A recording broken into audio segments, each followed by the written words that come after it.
এখন 10টা বাজে। তো ব্লগটা এখান থেকেই শুরু করলাম, আর পুরো ব্লগটা তোমরা দেখতে থাকো।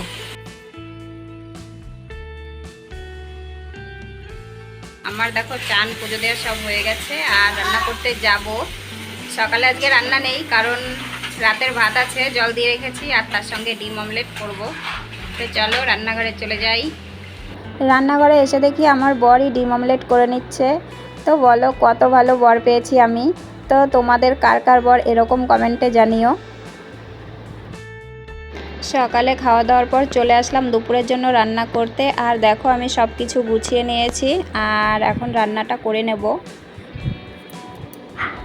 আর আকাশের অবস্থা দেখো খুবই খারাপ, সকাল থেকে অনেকবার বৃষ্টি হয়েছে, আর এখন আবার মেঘে ডেকে আছে, মনে হচ্ছে বৃষ্টি নামবে।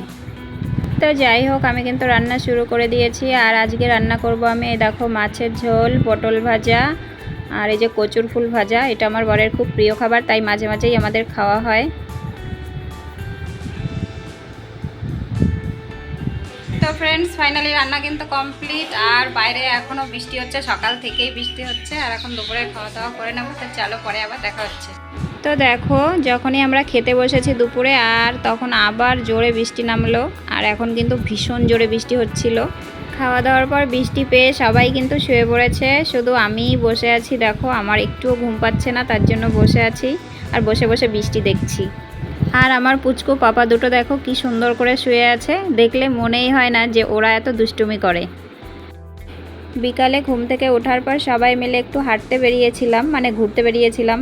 আর দেখো সারাদিন বৃষ্টির পরে বিকালের দিকে একটু রোদ উঠেছে, আর আকাশটা কি সুন্দর লাগছে। এক পাশে রোদ আর এক পাশে মেঘ করে আছে। তো ফ্রেন্ডস, ভিডিওটা এখানেই শেষ করে দিচ্ছি। দেখা হচ্ছে নেক্সট ভিডিওতে। ভিডিও যদি ভালো লাগে লাইক কমেন্ট করো। টাটা।